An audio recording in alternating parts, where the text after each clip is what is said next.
Pardon the interruption, but I'm Mike Wilbon. It's World Password Day, Tony. Do you remember all your passwords?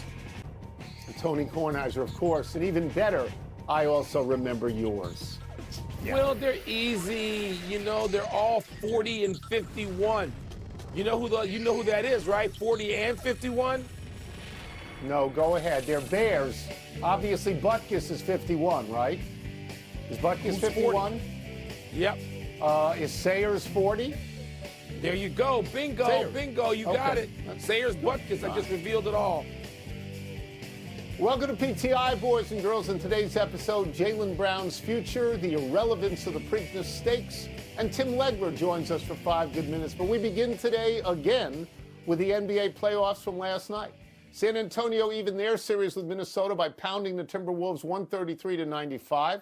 And the Knicks again beat Philadelphia, this time without Joel Embiid, but did not beat them into submission as they had in Game 1. This time the score was 108-102. Wilbon, which was the more significant result? San Antonio, Tony, because the Spurs had to win. Down 0-1 at home already, they simply had to win. Against the Minnesota team that's got veterans that have been to back-to-back, Western Conference Finals, San Antonio. And they came out and they answered, and as young as they are and as inexperienced as they are, they came out and just took this on and went after the Timberwolves and knocked them into submission, to use a word you just introduced into our discussion. Look, I was at Madison Square Garden last night, and of course it would have been more fun for those of us with no skin in the game if Joel Embiid had been out there. He couldn't be out there. But still, the Sixers led that game. I think it was 99-96 or 96-93. They led that game, and they had every chance to win, and they missed 10 of their last 11 threes, and most of them were good looks, if not open. So I'm not going to say the Knicks are that impressive. They got impressive in timely plays from like Jalen Brunson and all that. They did. Karl Anthony Towns. But the San Antonio got back on track last night. That's the bigger deal. Yeah, I find myself looking at this question like I found myself looking at the same question yesterday in the first segment.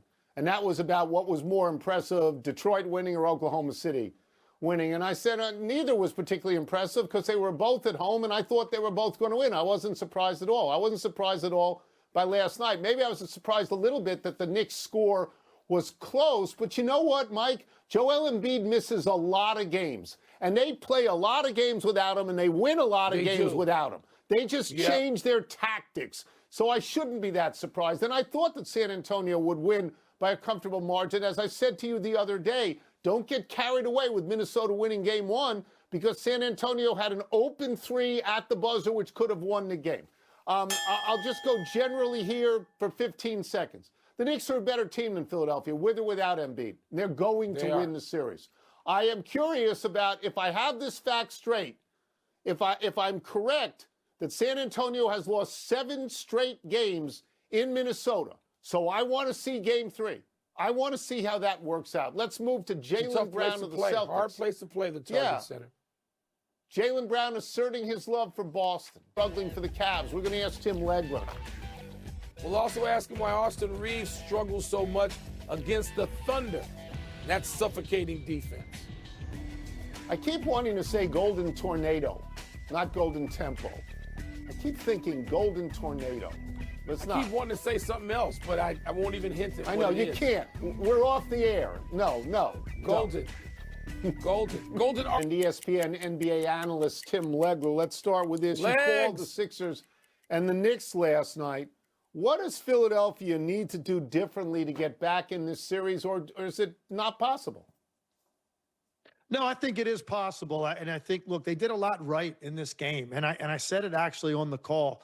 How many opportunities will you get to be in a one-possession game with 4 minutes to go? So you don't know if you're even going to be in that position again. So they had chances, which means they did enough right to win, but there's some things that really hurt them. They're going to have to clean up going forward. I think I would start with the turnovers. You've got to make them play against the half-court defense. So when you're throwing the ball carelessly around, which I thought of the 18, I bet you could go back and find 6 or 8 that didn't have much to do with Nick pressure. If you're on the road in particular, in the future, you got to keep that number at about 12 on the road. You can survive a little bit more at home. And then, look, you've got to get better performances in the fourth quarter out of Tyrese Maxey and Paul George. I mean, they're the two guys that you're really counting on.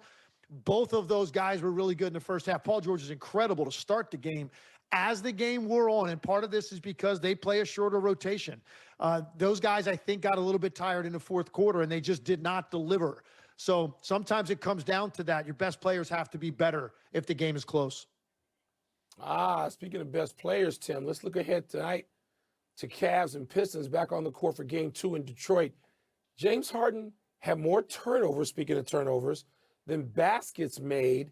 Is this struggle specific to right now in this series? Or are we just looking at sort of a continuation, Tim, of Harden's struggles in the month of May? I think a little bit of both, Michael. Look, you have to give the Pistons defense credit for what they do. Like no team, it comes up with more deflections, steals, blocks. They're an incredibly aggressive, active defense. They're very physical. They've got a lot of size on the guys that are going to guard Harden and Mitchell in this series. It's tough to shake free from these guys. So you have to give them some credit for that, certainly. But I also think there is a mindset about the Cavaliers that has to change. They play too slow in this game. And James Harden is not a guy that's going to push the tempo a ton, right? But he never really has been that kind of player. He wants to come up and he wants to operate in high ball screen and one-on-one and take his time and break you down. And then his passing and scoring and the duality that he represents that can really hurt you. But when you play that slow against a defense this good and there's not opportunities early in the clock to get Detroit, scrambling a little bit more, and you have more time to get a quality shot on that given possession, I think it's critical. They had 6 fast break points against the Pistons. And the Pistons, remember, this is a team, they also had 20 turnovers, by the way. And so much like the Sixers, they've got to clean that up. The Pistons are a team that can be offensively challenged. So, you need more possessions to make sure that the Pistons, if you're more efficient, the Pistons are walking up against your defense because they're not a great offensive team. You certainly can't turn it over that much. I think James Harden has to be more aggressive looking for his own offense early in the game. And in general, they have to play faster. You play slow against the defense this good, you're going to struggle to get to 100. Speaking of good defense, Lakers got to go up again against OKC tonight in Game 2. Austin Reeves, 3 for 16. I mean, is there some answer to this, Tim, or is OKC's defense just so good that the Lakers are going to have to live with this? Well, there's no question their defense is that good, and I've often described their defense as if you were to take a camera, look straight down over the lane, and the ball goes into the lane, it looks a lot like when you drop food into a fish tank. That's the way it looks when Oklahoma City plays defense on the lane, right? It's like piranhas. They just converge. They don't give up driving lanes. They don't leave teammates hung out to dry. They're so good at help and then the speed to recover out to make the threes contested. So listen, this is an elite defense, a historically good defense over the last 2 years. But having said that, Austin Reeves missed a lot of time. He's not in great rhythm right now. So that is not best timing for the Lakers to play this defense when Austin Reeves is trying to find his game. So here's the thing about Oklahoma City that makes it tough. Austin Reeves can't hunt matchups, and he's so good at that. Get a switch, use his handle and his craftiness to get into you, draw fouls, and break you down. It doesn't matter in Oklahoma City because you might get 3 switches on the same possession and you haven't had any drop-off in the caliber of defender. And that makes it frustrating for guys like Austin Reeves. Now, LeBron can power through that. Austin Reeves is more about skill and guile and getting you off balance. OKC just has a stable of guys that do a great job laterally containing the basketball, and I just talked about all that help. So it is a great defense, but Austin Rivers certainly is – I keep saying Rivers, I apologize. Austin Reeves is certainly much better than he was in that game, and I expect him to be better as the series goes on. And they're going to have it without Luka Doncic. They can't win this series or compete in this series if Austin Reeves isn't much better offensively. We will get you out of here on this, and we go from the practical to the theoretical. Steve Kerr recently floated getting rid of the three-point line to diversify basketball. He took a lot of threes in the pros. You took a lot of threes in the pros. How do you feel about Kerr's suggestion? The easy answer is to say, hey, now that I'm done, who cares about the three-point line, right? But listen, I'm going to take care of my brethren out there that make a living off of this stuff, right? But all kidding aside, so you think about that. What would that look like? You know that this year in the NBA, the cumulative field goal percentage on 2-point shots is about 56%. From the 3-point line, it's about 36%. So the percentages go dramatically down, but you're not being rewarded with an additional point. So I wonder what that would look like offensively. Would everything be designed to get mid-range and in? I don't know exactly if that would be a very fun and entertaining game. So I don't know that I like that answer. Maybe the answer is because there are too many guys, in my opinion, that take the shot. There's too much freedom up and down rosters. I think maybe if you really want to single out the guys that should be taking them, maybe you do bump that line out a little bit, maybe keep it the same in the corners because there's not a lot of room over there as it is unless you widen the court. But once you get above the break, if you extend that line out a little bit, I do think coaching staffs and offenses will be a little bit more selective about who's taking that shot because it just wouldn't be a risk reward there for the team at all. Right now, it is there, and that is why there are so many threes taken. But I personally like the three-point element in the game. I just think we take too many of them. It's always great to have you, Tim. Always great. Thank you so much. Absolutely. Thank you. See you soon. Brown's name has come up in possible trade rumors, and Tracy McGrady said on a podcast that Brown has frustration that, quote, lies deeply within the Celtics organization, unquote.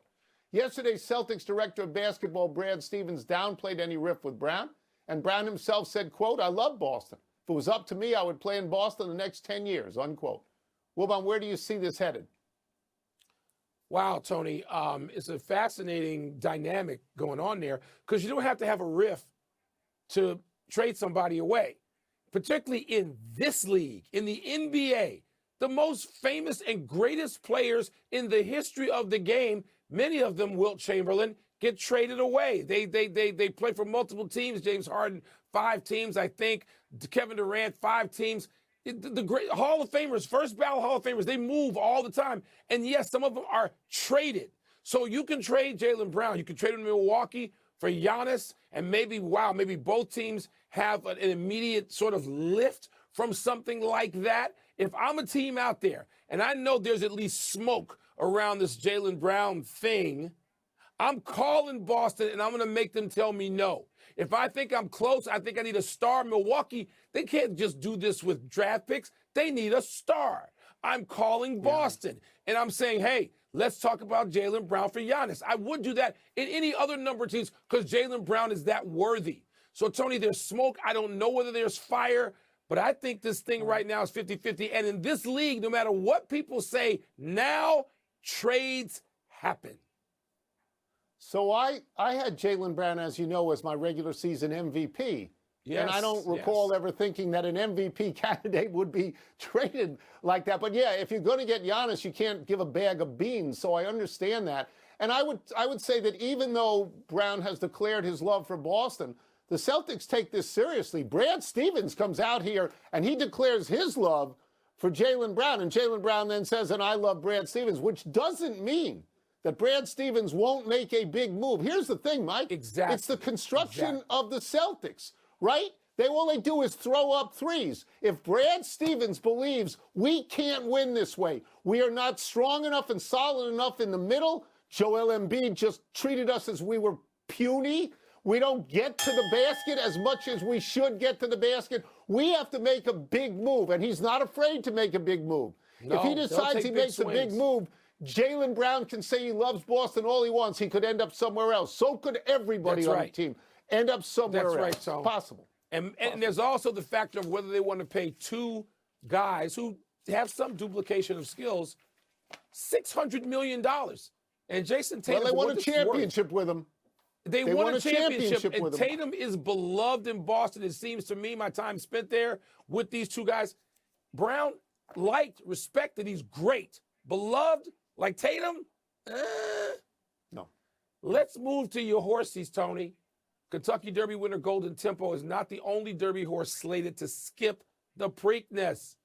Turns out the 17 of the 18 horses that ran at Churchill Downs will not race in Maryland next week, and the 18th is a maybe. So, Tony, should we blame Golden Tempo for ruining this year's Triple Crown drama or blame the racing calendar itself? Go get something to eat because I'm going to take a while on this. Don't worry about it. The Triple Crown is the calling card of horse racing. The casual fan doesn't know anything about horse racing except the Triple Crown. There have only been 13 Triple Crown winners in well over 100 years. It's a very meaningful thing. You win the Kentucky Derby, you win the Preakness, you win the Belmont. You do this on different tracks, you do this at different distances. This sacrosanct, the Triple Crown. Except now, not everybody is running in the Preakness. You can't win the Triple Crown if you don't run in the Preakness, okay? You can't do that. So you have to consider what's going on here. This is twice in a row in 5 out of the last 8 years. For 100 years, everybody ran it, but now they don't. Horse racing has changed, and it's going to have to accommodate what's going on because, as you say, owners and trainers are saying, we're not going to put a horse in another race in 2 weeks. We want more time, and they're going to tell you it's for the health and safety of the horse, which is very, very hard to argue. This should be a simple fix, Mike. You keep the Derby in May, you move the Preakness to June, you move the Belmont to July. You save the Triple Crown. And for people who yell and scream, traditionalists will say, hey, if it was good enough for Citation and good enough for Secretariat, it could be good enough for Golden Tempo. I would say if you're going to save the Triple Crown, though, don't be foolishly wedded to traditions. Make the thing work, and that's how you make it work. Change the calendar. You have to do it because the Preakness is now irrelevant. It's irrelevant. That's right. I don't have. It's just another state's race. That's all it is. Yeah, and it's too bad. As a resident of Maryland, it's the one I'm most likely to actually pay attention to, but not now. Not if 17 Do you know how many 18 people, or all 18 aren't there. Do you know how many people watched the Kentucky Derby? Over 24 million. If you don't put that winner in the Preakness, it's going to go down 3, 4, 5 million. You got to change it for the good of your sport. Let's take a break. Coming up, why is James Harden... Appreciate you guys, of course.